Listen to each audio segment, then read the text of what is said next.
Audio Jungle.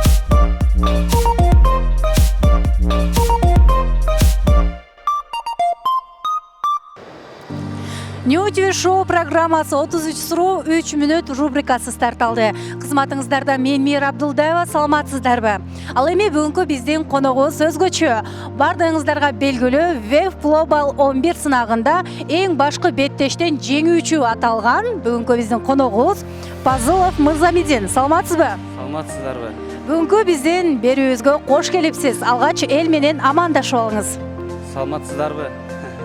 Чоң рахмат бүгүнкү биздин эфирге келгениңизге. Алгач мен сизге ойнун шарты менен түшүндүрөйүн. Менде 33 суроо бар. Ал эми сизде болсо 3 мүнөт убакыт бар. Эгерде 3 мүнөт ичинде жооп бере албай калсаңыз, мурунку кону калтырган тапшырманы аткарасыз. Ал эгерде сиз жооп берсеңиз, ал тапшырманы мен аткарам. Даярсызбы? Анда биз да даярбыз. Баштадык. Анда биз баштадык. Кече болуп өткөн беттеште Уттум. спорттун бул түрүн тандаганымдын себеби? Хоббим. Эгер мен спортту тандабаганымда, Ишмер болмокмун. эмне үчүн Москвада машыгып жүрөсүң дегендерге, Анткени ал жакта машыккан эмесмин. 6 март күнү мен үчүн Жеңиш болду. интернет аркылуу кыздар менен таанышканда, Таанышпаймын. качан үйлөнөсүң дегендерге, Шашпай. Кыргызстан мен үчүн Мекеним, кино тамган жерим.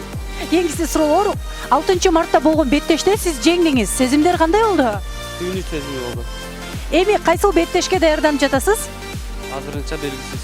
Кыздар менен таанышууда сиздин өзгөчөлүгүңүз эмнеде? Билбейм. Сүйүү бир көз караш дегенге ишенесизби? Жок, ишенбейм. Кулдай иштеп, падышадай жаша деген макалды кандай чечмелейсиз? Мээнетиңди төгүп иштеп, үзүрүнү көр деген түшүнөм. Сиз жакшы көргөн музыка? Рыспек Абдыкадыровдун музыкалары. Түшүңүздө ак боз ат минип көрдүңүз беле? Жок. Келечекте Кыргызстанды кандай элестетесиз? Өнүккөн эң бир коозу мамлекеттер катарында көрөм. Кийинкиси тигил же бул деген суроолор машыгуу эртең менен же кечинде? Кечинде iPhone же Samsung? Samsung, Романтикалуу Франция же билимдүү Германия? билимдүү Германия, Маша Медведь же Ну погоди? Ну погоди, Ойлонуу же аткаруу? Аткаруу, Эрежесиз күрөш же көк бөрү? Эрежесиз күрөш, көкбөр экөө тең. Көркөм окуу же ырдоо? Ырдоо, Абада учуу же поезд менен жүрүү? поезд менен жүрүү. Кийинкиси мектеп суроолор болсун. Кыргызстан эгемендүүлүк күнүн кайсыл жылы алган? 1991 жылы. Туура. Кыргыз элинин расмий тили? Орус тили. Туура. Жеңил атлетика чемпиону Отто Барч кайсыл жылы туулган? Билбей эткенмин. Уккансызбы? Укканмын. Бул деген 1943 жылы 20 октябрда Канатбек Бегалиев спорттун кайсы түрү менен белгилүү болгон? Греко-римский күрөш менен. Туура. Спортчу Руслан Чумунбаев кайсыл жылы туулган? 1983 болсо керек. Ушунча улуу. 87 жылы. Бул деген 1986 жылы 28 майда Кыргызстандагы эң бийик чоку Пик Ленин.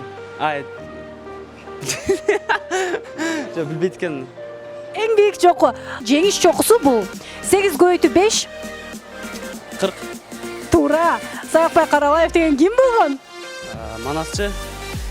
Урматтуу бүгүнкү биздин коногубуз Мырзамидин. Сиз жеңилип калдыңыз. Анткени Анткени сиз 3 мүнөт ичинде 33 суроого жетишкен жоксуз. Сиз 2 мүнөт 44 секундта жетиштиңиз. Демек сиз уттуңуз.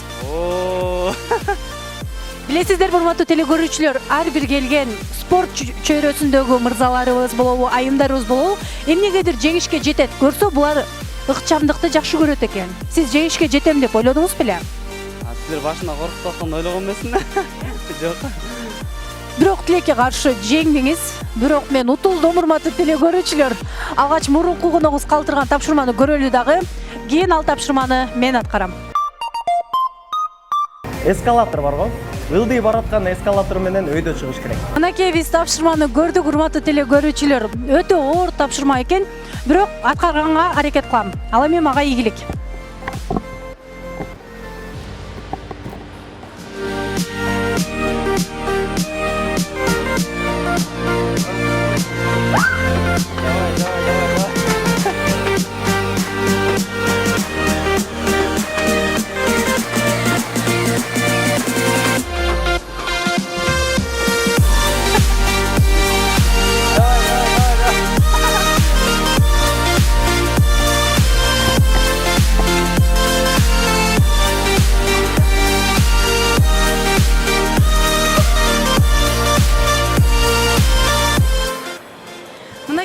урматтуу теле көрүүчүлөр, мен тапшырманы аткардым. Ал эми биздин кийинки коногубузга кандай тапшырма калтырасыз? 5 жанбардын үнүн дурап бериш керек. Биринчиси маймыл, экинчиси эшек, калган өзү ойлонсо болот. Мынакей ушундай сонун тапшырма калды. Мен ойлойм, бул тапшырманы аткарбай эле койсом экен. Урматтуу теле көрүүчүлөр, биз сиздер менен коштошпойбуз. Болгону кийинки берүүдөн амандашканча сак саламатта калыңыздар.